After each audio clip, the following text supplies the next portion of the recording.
Just in time, I caught the twinkle in his eye, realized that he was spinning me a yarn, winding me up for reasons of his own. I took a firm grip on my rising folly, shook it till it squeaked in surrender, assumed the persona of someone relaxed and self-confident. I sauntered over to the window and looked out on a mist that seemed to be thinning, in spite of my second cigarette of the day. "Actually, coffee would be delightful, thank you," I said. "There's no need to charge into things, is there?" I was gratified to catch a flicker of annoyance on his smiling face before he rose to pick up the telephone. "Send me 2 coffees," he ordered, a little sternly, in my view. "Black, I suppose?" turning his head to me. "Oh, no. Nice and milky for me," I answered, enjoying the difficulties that would produce. He almost snarled, "White!" into the phone. "1 white, 1 black, and be quick about it." I had regained the upper hand and was resolved to keep it. I turned my grin into one of my hard stares and was gratified to see that it had its usual result. He tried to look me in the eye, but was forced to drop his gaze, his shoulders drooping in tandem. I said nothing. Didn't move for maybe 5 full minutes. When the knock came, I sat down, allowed him to collect the coffees and bring them to the table. On hearing my disappointed, "What, no sugar?" his apology was both heartfelt and abject. I generously assured him that it was of no importance, he really mustn't worry. After sipping my coffee, which was actually rather good, to a slow end, while he allowed his black brew to go cold untouched, I felt the balance of power was very much in my favour. He asked if he could change out of his pyjamas. I said he could, but he must get dressed in front of me. The sight of his simultaneously scrawny yet flabby intermediate nakedness convinced me that God, the gods, were on my side. Hello, everyone. My name is Sarah Edmonds. I'm the editor-in-chief of For Page and Screen magazine. I'm here today with Jonathan Oliver, author of Strange Meeting, which we had the honor of publishing. Thank you so, so much for being here with me today. My pleasure. I'm delighted to be here, and I wanted to thank you again for publishing my story, as you were the first to do so. My first piece of work in print, so thank you. Oh, I'm so glad. I'm so glad. It was such a great story. I love so many things about it. And I honestly, just hearing you read it just now, I love how you've captured all of the inflection in the story, because inflection is a huge part of the story. Yes. And getting that to carry over into text, I think you did really well. So I kind of want to start with that, actually. Um, Capturing inflection is really, really hard in the written word. I'm curious about how you approach that. What made you want to tackle that challenge? Um, 2 reasons, I think. One is I was born and remain a pedant. I am very strict on as the story sort of suggests, grammar. Um, my children, get very bored with me correcting their language. My colleagues, when I'm in a play, whenever, yes, I annoy a lot of people because I am quite strict.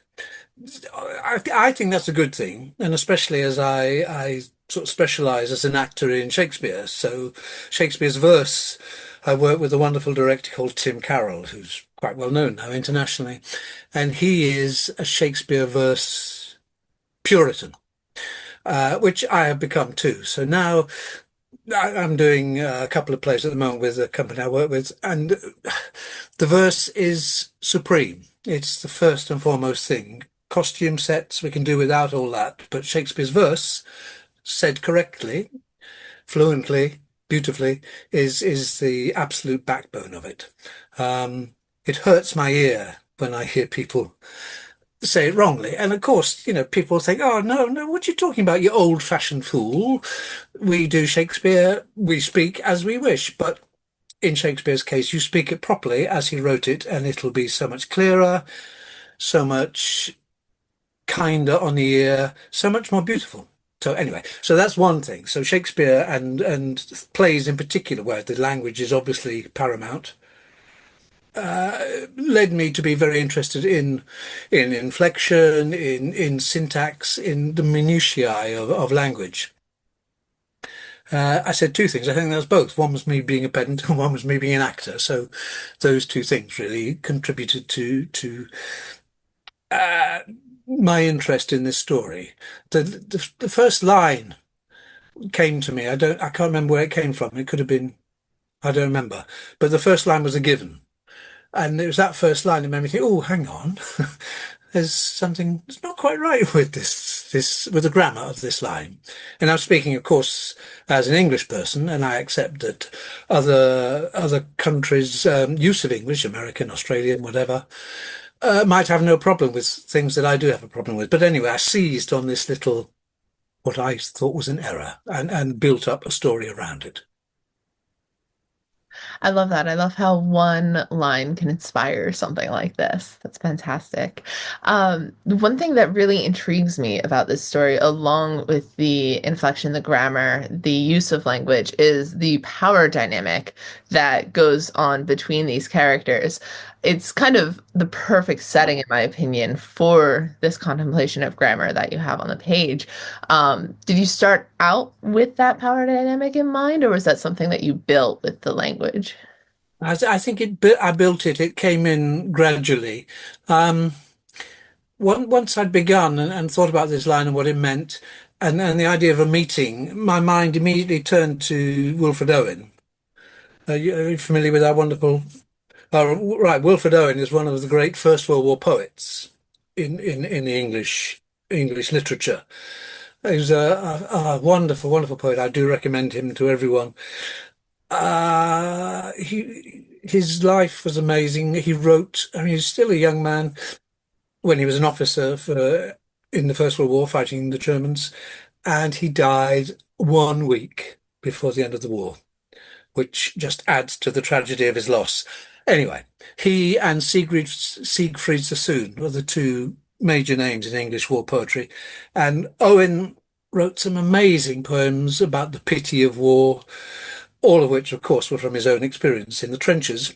He was badly wounded at one stage and was hospitalized back to England, and he had no need to go back. He could easily have stayed in England, but he chose to go back to be with his men as an officer. He thought the honourable thing to do was face danger with his men. And he also thought, as Sassoon had sort of hinted to him, that bizarrely, the war, the stress, the tension, the danger was good for his poetry. It added all those nuances that made his work absolutely wonderful. Anyway, Strange Meeting was a poem by Wilfred Owen. And if we had 4 hours, well, no, if we had an hour, I would read it to you. It's only about 10 minutes long, but it's a magnificent piece in which the author, the narrator, goes down a tunnel and meets somebody and realizes two things. I mean, spoilers, of course, but he realizes two things. One, they're in hell, and two, the man he meets is the man he's just killed. And they have a small friendly debate about war, about power, about what humanity does to humanity, and uh, and the resolution is, I think the last line is, "You were the friend I killed." Something like that. I've got it here somewhere, but without going into detail. But anyway, that made me. As soon as I heard meeting and the strangeness of this potential story, I thought, oh, strange meeting, Wilfred Owen. And there was so the meeting of those two opposites, those two soldiers from different sides, made me think about a sort of an abstract situation, but one where that's war is going on. There is, as I say, at one point, annihilation is possible. So the stakes are very high. So I wanted it to be that sort of power dynamic, and I also wanted it to switch so that my narrator switched twice. In fact, my narrator thinks he's going to be in charge, he's in control. To his surprise, he finds that his adversary thinks likewise and assumes likewise and temporarily assumes that power, has the control, then fortunately for my man, it switches again and he's able to utterly dominate and rule, have complete control over the rest of this strange meeting. Absolutely. Now, do you frequently pull other literary kind of like references and inspiration into your work, or is this something that's new here? Yes, I do. I have great loves in my life, literary loves. The war poets for a long time were one of them. As a student, I studied 1890s English and French literature, so I have a love for Baudelaire and Verlaine and Rimbaud and also English poets like Arthur Symonds. Again, not well known, I think, internationally, but a wonderful critic and poet of the 1890s and 1910s. Oscar Wilde, of course, people like that. So they're a great love of mine. The Iliad is my all-time favourite book, and following on from the Iliad, everything to do with ancient Greece, Greek literature, Greek history, Greek mythology. Um, I've written two novels. The second novel I wrote has Achilles as the hero in a very strange situation, but he is my hero. Um, Napoleon is another hero of mine. A lot of people think, what? This mass killer, this maniac dictator, but I see him very differently. I think of what he did for his people, what he did for France, and I will enter a debate into that with anyone who wants to. But yes, Napoleon and Napoleonic France and the Napoleonic Wars is a love of mine. Also, just as a tangent to that, I was destined till the age of 15 to be a soldier. That's all I ever wanted to do. And I got a scholarship to Sandhurst, the English equivalent to West Point Military Academy. At the last moment, sort of just months before I was due to go, aged 15 or 16, I had some sort of epiphany and thought, ooh, is this what I want to be? And I completely changed my mind and went into theatre and drama and studying literature and drama. And that then became my life. Military history, however, has long remained something of great interest to me. So military history too. So these are some of the things that I bring into my work. One more thing.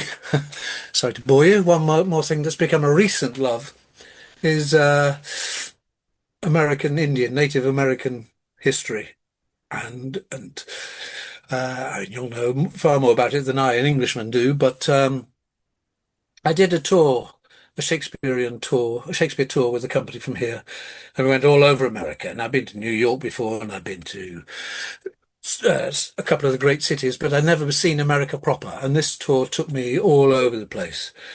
Colorado, New Mexico, Arizona. In the end, I ended up doing a road trip through those last two states, New Mexico and Arizona, and fell completely in love with Navajo culture, with Pueblo culture, and then extrapolated from that American Indian history in general, and how appallingly they'd been treated over the centuries. Um, so that's become a major interest of mine. And just as to mention it in passing, my Achilles novel features Achilles in New Mexico and Arizona. So at one stage he lives with and fights for the Navajo. That's another big long story. And could you just, for our listeners, if they want to find it, if it's out there, could you, words, sorry, um, could you share with us the title of your novel and if we can find it somewhere, purchase it, maybe? Yes, unfortunately, you can't find it anywhere yet. It's not published. I've written three novels. Not one has been published yet, but I have hopes. Okay. This one is called Achilles After the Arrow. Oh, okay. Nice, nice. My previous novel was called Disappointed of a Horse, which is a strange phrase, but it's a sentence taken from a court case in in an English court in the 19th century, and that's a story about. Have you heard of Peterloo? Peterloo was a massacre on a small scale compared to Native Americans, but a massacre in 1819 in Manchester, England, when government troops were sent in to break up a meeting of not even protesters, I was going to say protesters, not even protesters, people there for a public meeting. There was about 60,000 people in a square in Manchester um, who had come to listen to an orator talk about the possibility of the franchise, the vote being given to people, of the common working man having more say. So it's very much a sort of the rise of the left-wing working class. And of course, the government and the town city council couldn't stand for this, so they sent in the troops completely needlessly. There was, they claimed there was a riot happening. No such thing was ever happening. The historical sources are absolutely clear. The people were completely innocent. Only about 15 people were killed, but 300 were injured, and it became an absolute uh, emblem of working class history from then on, and the struggle for the vote and over many years.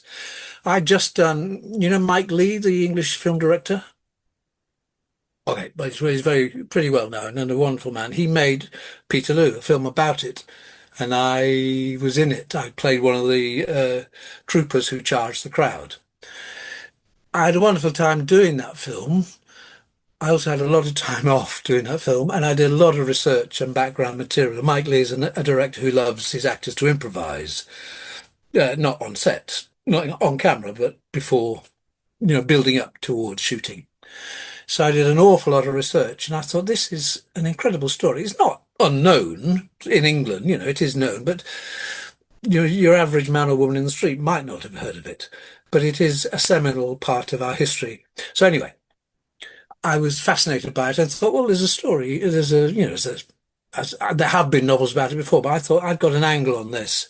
So I wrote a novel based on someone who could have been my character, this trooper that I played, someone who was a Manchester publican who ran an inn and joined the amateur local guard, the militia, as it were, the yeomanry, these being the people who charged the crowd.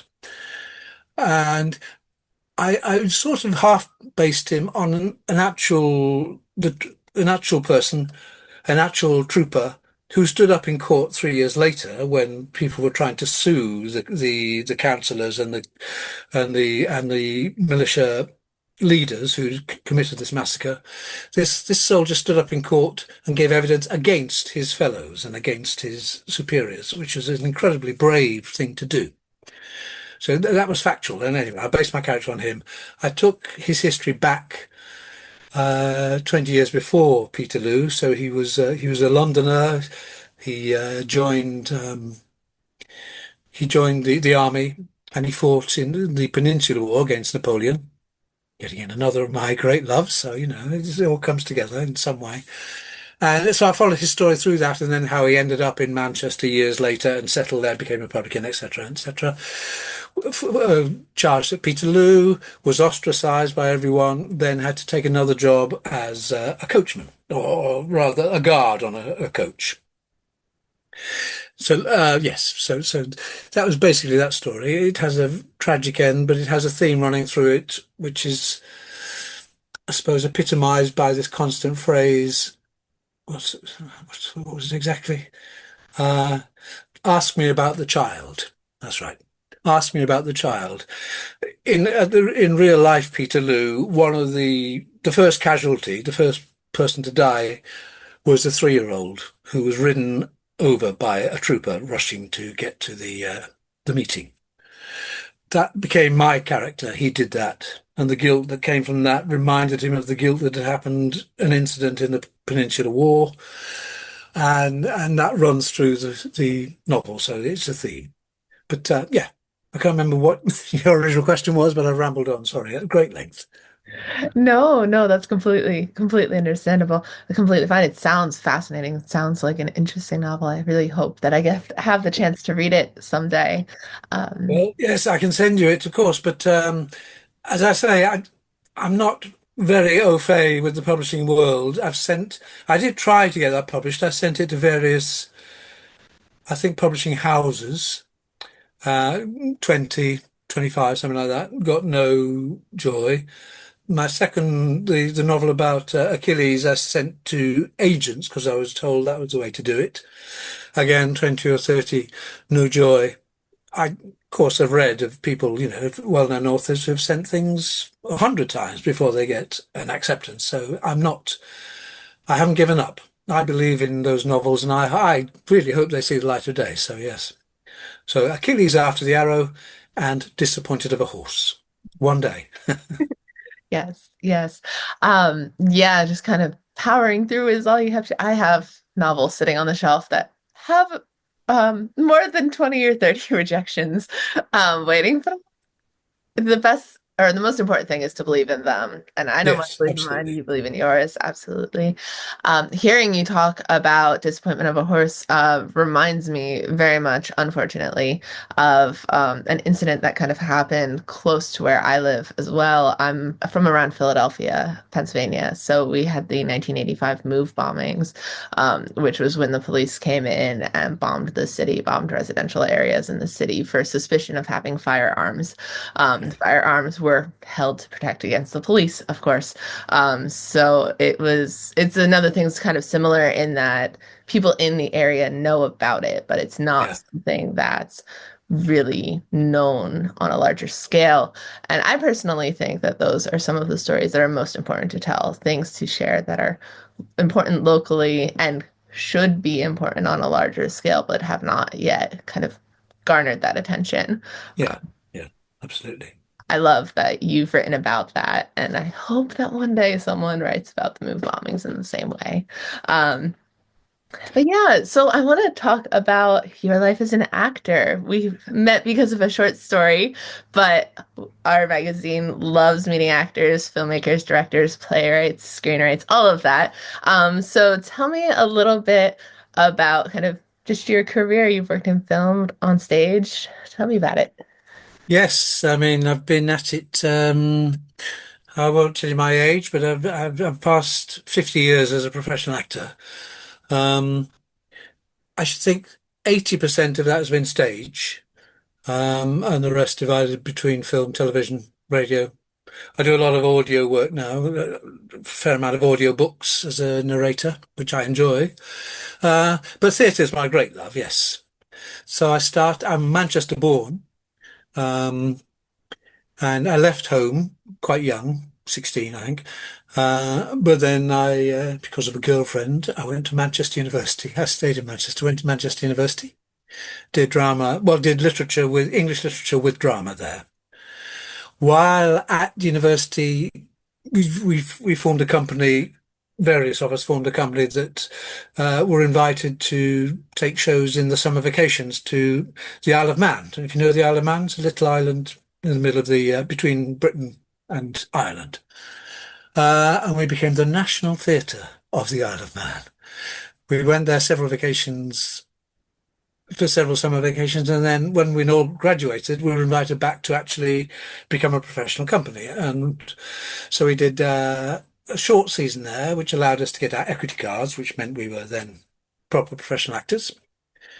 And that's how I started. From then, I worked in Scotland, lived in Dundee in Scotland, and worked there for about 18 months in Dundee and touring. So I got to see a lot of that beautiful country. You know, we toured up all the way up the east coast to John O'Groats at the top, and then all the way through Scotland. So that was fantastic. And then I finished that, went to live in Glasgow for 2 years, but never worked in Glasgow. I always went south to England, back to England to work, and then came home to Glasgow. There was a company called Glasgow Citizens. I don't know if you've heard of that. Very, quite a famous rep theatre, which made a virtue of being in the middle of the slums of the Gorbals, what had been a very dangerous, poverty-stricken section of Glasgow for, decades, if not centuries. But the Glasgow Citizens became a beacon of hope and culture and was paradoxically very aesthetically fine and precise and camp at times too, which was an interesting contrast with its surroundings. But they did the most amazing work. They had a triumvirate of directors. Giles Havergal was, I think, yes, Giles Havergal, Philip Prowse, and Robert David MacDonald, and they were just people that every actor in the country wanted to work with. I saw them many times, auditioned for them several times, but never got to work with them. So that was a big disappointment. But I used to go, as I say, I travelled from Glasgow down to work in England, all over the provinces, and then in the end, we decided, my girlfriend and I, to move down to London. My girlfriend at the time worked in television, so she thought, I'm going to London. So I thought, yes, so am I. So arrived in London back in, long time ago now, 1980. And that's when my proper, well, not my proper, but my London-based career began. So then I still went out from London to reps and regional theatre and tours, but I did a lot of theatre in London, on the Fringe, close to moving into close to West End, that sort of thing. And the most amazing collection and variety of plays. I worked for a theatre called The Gate in Notting Hill in London, which in the 80s was pretty well known for its daring. And we did plays, little known plays from Europe, from Latin America. And I had a ball, we were doing such wonderful stuff, all for no money or, maybe box office. Um, but it was a wonderful time. And then interspersed with the Fringe Theatre, you'd go off and do a proper paying job. I did a fair amount of television in the 80s, BBC mainly, but some Channel 4, ITV. Oh, when I was in Glasgow, I did two films. Return of the Jedi, which wasn't shot in Glasgow, but I got the job while I was in Glasgow. And also a wonderful film by the French director Tavernier, Bertrand Tavernier, who'd worked only in French, but he'd come to Glasgow and loved the environment and thought, I'm going to do a quasi science fiction film set here. And luckily I was in Glasgow, so I met him and I did a film called Death Watch. There is another film called Death Watch, which is a sort of cheap thriller, but this is Death Watch, or in French, what was it in French? La Mort. Oh, blimey. Forgotten the title. Anyway, so I'll look that up, but it is Death Watch too. Um, yeah, the rest of my life I've been in London. I've worked at the National Theatre. I've worked at the Globe Theatre, did 2 seasons there. As I said before, Shakespeare is my great love, so anytime I've been able to do Shakespeare, that's been wonderful. I play great parts in Shakespeare. Have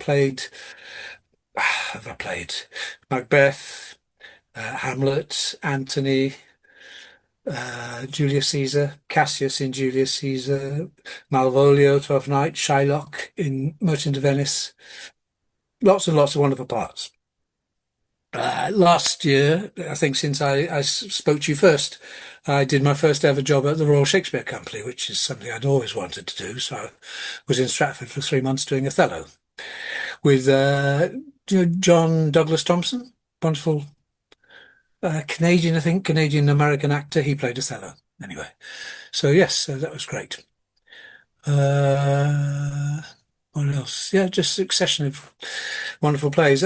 Films and television have become fewer and further between for me. I don't know why. Probably because of my age. I don't know. As I age, it's easier to do age-specific stuff in theatre, but well, I don't know what I'm talking about. There's lots of people playing old parts on television, but it's not me at the moment. There's a famous English soap called EastEnders, which has been running for 25 years. I'd finally got onto that last year, just did a couple of episodes, so that was something. I did, as I say, Peterloo, Mike Lee's Peterloo, was about 5 years ago now. And the other film I did before that was Pride and Prejudice and Zombies, which was directed by Burr Steers, American, with sounds ridiculous, but it's actually good fun. And I thought, as a conceit, it worked. Taking Jane Austen's novel and throwing zombies into the mix, and it had a good cast. So yeah, it was good fun. as I say, my work mainly now is theatre. And I'm doing Julius Caesar again now with the Factory Theatre, which is a company I work with a lot. Um, yes, so we did. It's very ad hoc and peripatetic. We do site specific things. We occasionally play in theatres, but often it's in churches or outside spaces or warehouses, found spaces of all kinds. We're doing Julius Caesar at the moment. We did two last week, and I gave my Cassius in a church in South London, and then in an old hall in East London. So that's continuous, but we're now also starting to rehearse Cymbeline, Shakespeare's Cymbeline, as our next play. So that's me up to date, I think, with my acting work. Awesome, awesome. Now I'm curious. This is me grasping onto a tiny point out of everything you've just said, so forgive me for being super specific with it. Of Um, course. but do you find there are any challenges performing in those found spaces as compared to on a stage in a more formal theater? Yes, and in a way, that's the point of the factory theatre to constantly meet these challenges. The factory, it quite often happens with the factory that you play, like if I'm Cassius, the Caesar or the Brutus I play with on a particular night, I never played with them before because we all learned two or three different parts. So I might have, the person who's playing Caesar opposite my Cassius might have been Brutus the night before. Likewise, I play Caesar, and sometimes, as you get the point, sometimes it happens that because of the pool of actors that we have and the somewhat guerrilla nature of our rehearsals, it's happened that I play with someone that I've never played with in my life before, in live in front of an audience for the first time. So that happens. But yes, the found spaces, it's part of the deal and part of the challenge, and we love it. In the church we played at a couple of weeks ago, we asked the audience to we'd stop after every single act, and we'd ask the audience. We asked them in advance when they turned up that night. We got them to name um, ways of changing the space, different parts of the church where we might do the next act. So the audience members would suggest places. They'd go in a hat, and at the end of each act, a piece of paper would be drawn out, and we would instantly put the audience in that configuration. So if we started out playing, as it were, traditionally in front of an audience, the next scene would be in a tiny chapel, all squeezed in, audience and us. So there'd be 40 people, 40 audience members and 15 actors all in the space the size of this little office. The next act, we'd take it, go walkabout. Ask them to follow us as we walked up and down between the columns. Or the fourth act, I think, was on a tiny dais in front of the altar, with the church happened to have a drum kit and organ in front of it, so all around that. So that sort of thing. We'd ask the audience to make life difficult for us, but also hopefully interesting. The main virtue being that whatever happened, it could not help but be fresh because we're finding ourselves in a new space. As I say, sometimes with new actors or different new parts. Everything is different every time. Um, that's what happened last week. There's a wonderful little theatre in deepest Wales called the Willow Globe, which is an outdoor theatre, a miniature version of the London Globe built out of willow trees. So it's made of living willow. The Factory Theatre goes there every year, and we do a one-off Shakespeare. We can either stay in the theatre on a tiny stage and play it to them sitting in the normal seating.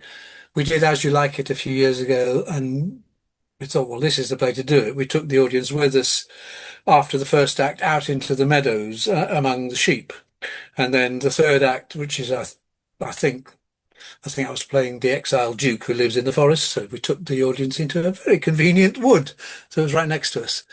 That sort of thing, and we never plan it. We're not allowed to plan, but we had to seize moments and think, oh, that would be brilliant. As I said right at the beginning, the absolute fundamental is the verse. We honour that before everything else, but everything else is up for grabs. That's fascinating. I have never heard of a theater group doing that. I would love to see a play like that. That sounds so interesting. Yeah, I mean the of course the way we do it is we can the performance can soar or it can go the other way. Things can go terribly wrong. Um, we played. Have you heard of the Barbican in London? The Royal Shakespeare and orchestras play there. It's this massive concrete structure in central London, in the middle of a huge housing complex that was built about in the 70s, I think. Um, yeah, and it's in a very old historic space, but now you wouldn't know because it's all concrete. One of our gigs with Julius Caesar last year was the Barbican, but not the theatre, but the housing complex all around it. And we took the audience from space to space. We'd had a quick recce beforehand, so we knew that if we went down this walkway, there was space for the audience to sit or stand and lean on balconies. And if we go that way, there'd be a miniature amphitheatre where they could sit. Well, we hadn't scouted everything, so occasionally we come upon locations, sets almost that we couldn't have dreamt of. There was the where we'd arrive for Caesar's assassination. We would led the audience to a certain space, and suddenly opening out from a passageway was this huge amphitheatre, with tower blocks on all around, but this absolutely empty space that was looked like an amphitheatre. We couldn't have chosen a better place for Caesar to be assassinated in. And the serendipity of it, one of my speeches as Cassius talks about two mighty eagles that landed on our standards. As I said those lines, we looked up and there was a hawk flying from one tower to another. These sort of things are just magic and can never be planned and can never be repeated. That sounds amazing. There's so much joy in that. That just There is a lot of joy. As I say, it can go horribly wrong too, but yes, there's lots of joy. that's part of the fun. Yeah. Um, so I'm curious. This is me kind of catering to our listeners who might be interested in starting in theater themselves. Do you have any advice for someone starting out who might be interested in pursuing a similar career in any of the facets, film, TV, stage? Uh, the thing to do is go and do it, obviously. I mean, most people I work with are theatre trained. They've been to one of the various London or outside London theatre schools. I wasn't. As I said, I did drama at university, and which was mainly practical. We were in theatre, putting on shows all the time. So we didn't get tuition in things like singing or stage combat. All those things I had to learn later on the job. But obviously, theatre school is one obvious way to start. Otherwise, just find a company, usually fringe, I suppose, a fringe company where money isn't an object. You don't get any, but nor does it cost that much to put on a show. Find like minds, find people that want to do the same thing, whether it's Shakespeare or whether it's new writing. Of course, new writing is probably a more usual way to start. Find like minds, write yourself, write pieces, write theatre pieces, start short, write short pieces. And then if it works and you've got the company to do it with, then develop those into a longer piece. You don't need a director, I found. I've worked with, I mean, often it's good to have a director, it's good to have an outside eye, but I've worked with the company I toured America with is called Actors from the London Stage. And the whole ethos of that is the actors do it all themselves. Once they're cast, they meet and direct the play, they direct each other. And of course, it has its drawbacks, but it does have huge advantages as well. As long as the chemistry is right between those actors, it's a good thing to do. So yes, if you're starting a new company, you can have a director by all means, and if you get a good run, that's great. But you can get on with it without one. You don't need sets, you don't need costumes. Um, Obviously, those things cost money anyway, so you can do without those. You don't need a theatre. You can go out as I've explained with our company. You can go anywhere and put on the show, any found space, outdoors or any of the ones I mentioned before. You have to love it. You have to be passionate about it because it's tough. It's joyous, but it's tough in this, especially in the sense that it's hard to get work and keep working. But the more you do, in theory, the more people know about you, the more you'll get to do. TV and film is again a different world. You do need to have some sort of breakthrough. You need either a contact or you need an agent. If you do one of these self-promoted theatre jobs, try and get agents to come and see you. And then if you're magnificent, if you're wonderful, they'll think, oh, I'll represent him or her.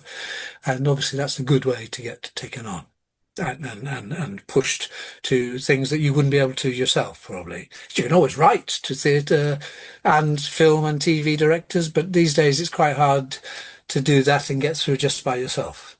If you're not known, if you haven't been seen, if you haven't got something to show, or if you don't have an agent.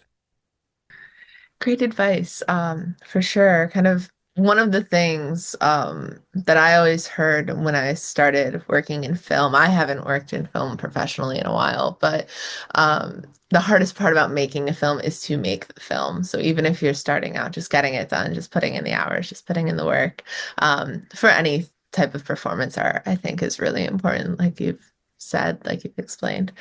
Um, do you find that your experience as an actor working in all of these different forms, has that influenced the way you write? Do you think about those experiences as you're writing? I think so. I either think about them deliberately or they're imbued in me because what I am is an actor first and foremost. So anything that comes out is channeled through that.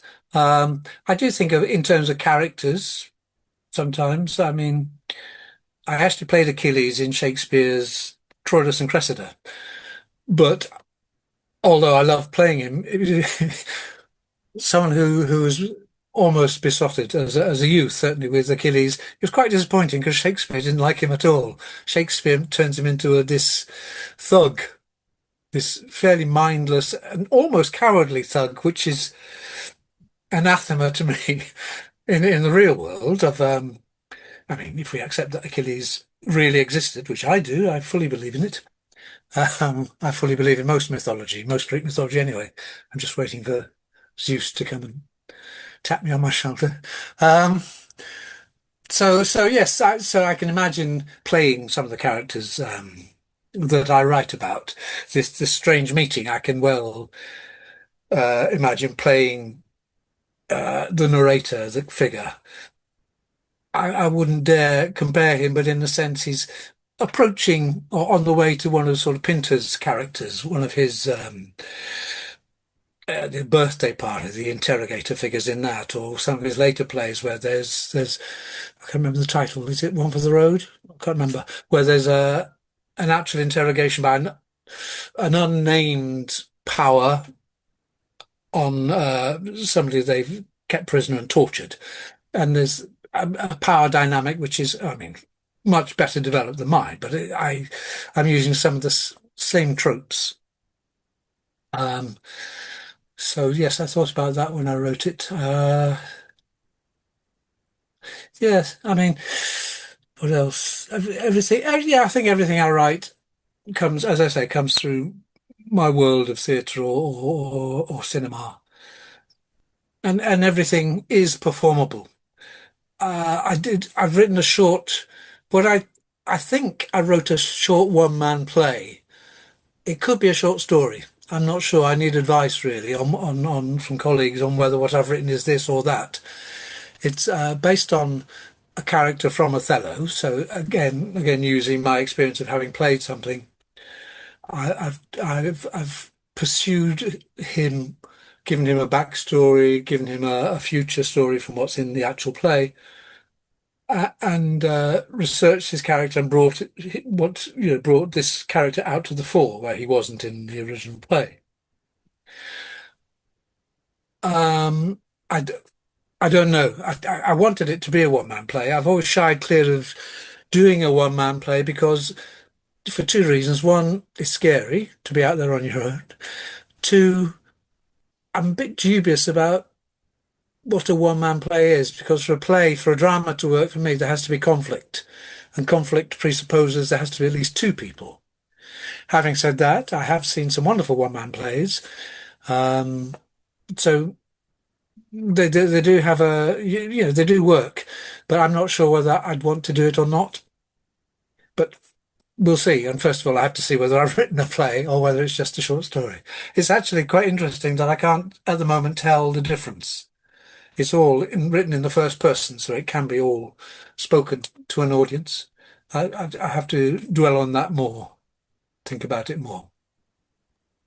That is interesting. I know when we read through submissions, when we get scripts, screenplays for both formats, the biggest reason for rejection we have when we read those is that they read more like a short story. And so we're Right.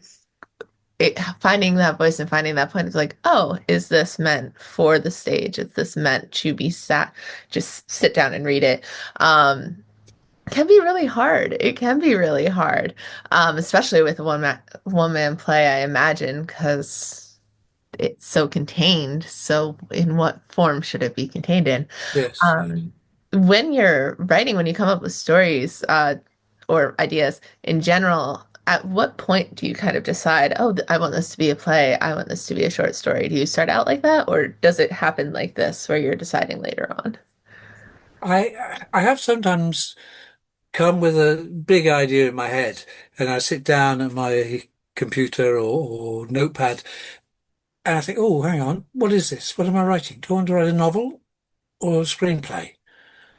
And sometimes I have to really think, because I wanted to get the idea out, but I hadn't precisely worked out how to do it, what format to do it in. That has happened a few times. I have written a few short stories that became short stories only because they didn't develop into a longer piece. I thought I was going to write a novel, and 12 pages in, it's finished. I thought, oh, how did that happen? No, well, that must be its natural form then. If it's written and done, that's that. It is confusing sometimes. And also, my two novels, as far as I'm concerned, they're huge worlds, both of them, and they encompass a vast amount. And yet I look at them on when it's finished, and I count the words and the pages, and I think, God, how do people write 400 or 500 page novels? This is 250, and yet I poured so much into it, and I thought it was big, and yet it not at all on today's scale. So yes, that's something I haven't quite got my head around. And then I've thought, well, do I pad it, build it up? And I think, no, no, that's not. I've written what I've written, and that's that. And if it's only 220 pages, that's what it is.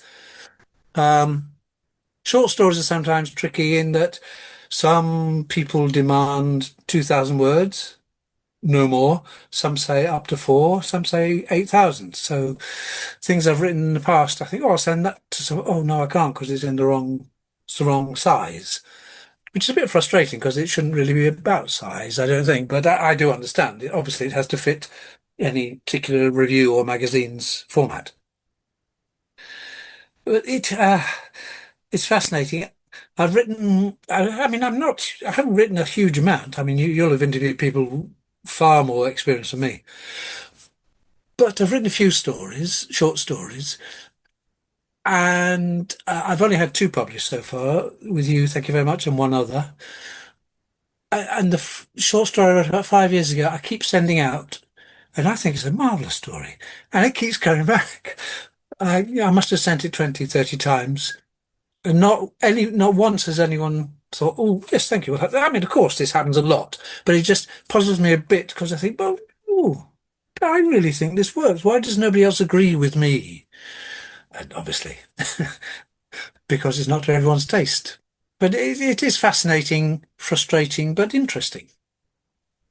And then that's why I bless you for having, as I say, for having been the first to actually get me out there in print. Well, yeah. So thank you. Yeah, I'm glad that we could be. I'm absolutely thrilled that we could be. I know from the editorial side of it, I hate sending rejections. I hate them so much because as a writer myself, like I know how much work and time and effort and heart goes into every single story. And the hardest ones are the ones where the story is fantastic and it just doesn't work at the time with everything else. 'Cause I'm like, we love this. We love this. But for whatever extraneous reasons, it just doesn't happen. Um, and it kills me a little bit inside every time. Um, I will say I'm grateful for it too, in a way, because I take that perspective when I get my own rejections, because I have Of a course, similar yes. situation, a story that I love that has not been published. And I'm like, maybe it's just not the place at the time, and that's okay. Yeah. Definitely. That's very interesting that you can see both sides as a writer and as an editor. Yes, gives you I think a far better insight than most people would have as to what's needed, what works, but also what might not be right for now, but doesn't mean it's won't find a place later somewhere else. Yeah, and it's absolutely a matter of taste as well, because the way when we do our readings, we have every editor gets a vote, and we simply vote yes, no, or maybe, and then at the end, whoever has the most yeses is who is published. And so, we've not published stories that I personally absolutely adore, but just didn't vibe with the other editors. Yeah, Um, yeah, and other times I've been like, okay, I like it well enough, but everybody else loves it. And I'm like, cool. So other people out there in the world will love it too. But I don't have yeah, the same yeah. taste as everyone else. Um, I suppose it's not that dissimilar to what I go through quite often, the casting process. mhm. You know, some people will think, oh, Jonathan Oliver, what a wonderful actor. Yes, let's have him. And others will think, oh, no, he's not for me. He's this or he's that. Yeah. So, of course, it's entirely taste and chemistry. What works, I mean, with a cast, what works among people, but with writing, what works on the page and doesn't. Yeah. Yeah. So yeah, not dissimilar. Absolutely. I love that way of looking at it because I know I personally tend to think of writing as very isolating in nature. We come up with stories, we write the stories. We get feedback sometimes from other people, but generally we are the people who edit it. So thinking of it as being similar to the casting process kind of turns it into a more collaborative view. We have to have the idea that and the chemistry with the editor, with the reader, with the Yes. larger world in the same way. And Yeah. I like that way of looking at it. It makes sense. Yeah. I mean, I wanted to ask you, your in the grand scheme of things, what your ethos is as for page and screen, and obviously you take short stories, clearly you take scripts, you take plays, you take Yeah, we except like radio plays, if we had someone turn in a script one time for a radio play specifically. We also accept short films. We don't get a lot of short film submissions. We've published three, I think, three short films so far, which is a little weird to do, say publish a short film, but the web format works for us for that. Um, yeah, we started out because, like I said, I started in film and then I met a bunch of other writers when I did my MFA program in creative writing. And I was really struck by the fact that so many people who started out with prose writing wanted to do scripts and wanted to do screenplays, wanted to do film and television. But in the academic world, at least, there really wasn't an avenue for people to learn about that. So I was struck by the fact that these two worlds like want to collide so badly and just haven't to the fullest extent that they could. So our mission is kind of to celebrate storytelling that really captures both like the heart and spirit of visual storytelling as well as the kind of calmness of sitting down and reading. That sounds like a weird way to put it, but that's the way I think of it. Um, and so we kind of wanted to capture that. So another of our editors, Hargraves, and I are both kind of from a film background, and then Tori Bichanet and Sherry Griffin. She just got married, so I have to remember her last name. um, are almost exclusively from just kind of prose fiction world, and we've all dabbled in everything. But we wanted to have those two perspectives kind of come together and just see what could come of it. So we recently started accepting nonfiction as well. I forgot to mention that nonfiction short stories. Um, we are a hard sell for documentary treatments, but if you got one, we'll look at it. Um, and yeah, the only thing we don't really accept right now is poetry, simply because there would be way too many submissions and we would not have time to read them. Most of us have worked on other literary magazines and that do accept poetry, and they're lovely, but it's overwhelming, and we just don't have the Yes, I time can for that. imagine. Mhm. Okay, thank you. Yeah, yeah. Thank you for asking. I will keep that in for our own little plug. Great. Yeah. So I guess I said one question, but I have two questions. I'll start with, where can our listeners find you? Do you have a website? Do you have somewhere they can seek you out and view your work, find your movies, TV, etc.? No. Um, as I've mentioned, I'm not a great tech person. So, I mean, I don't have my own website. Obviously, if my novels were taken up, then maybe I'd have to. Yeah. Um, so no, I have a, a profile on something called Spotlight in England, which is an actor's thing where you'll see all my credits, photographs, show reels, audio reels, that sort of thing. So that's, when I write any emails, I include a link to that. Um, but that's about it, really. My agent, I have an agent, obviously, an acting agent, not a writing agent. So they look after me as well. But no, if somebody wanted to get hold of me, I don't know what they. Yes, I mean, I think if you put in Jonathan Oliver online, it should come up with my spotlight. Great. And we can link That's that probably the below. best way to find me. Yeah. Perfect. Then that brings me to my final question, perhaps a cheesy, cliche question, but I ask it of everyone. If you could give one piece of advice to other writers out there, what would you give? This won't come as a surprise. I'm sure it's been said many times. Don't give up. Just, I mean, you'll never get used to rejection, but you have to learn to live with it and to keep, if you believe in your project, to keep pushing it. Is it J.K. Rowling, Harry Potter? Famously, something like 100 plus rejections. No, this will never work. So we all know that, exceptions destroy the rule. So never give up. Never give up. Believe in yourself. Never give up. Fantastic advice. Thank you so, so much for that, for speaking with me. It's been great getting to talk to you. Thank you. Great pleasure. Thank you, Sarah. Good to meet you.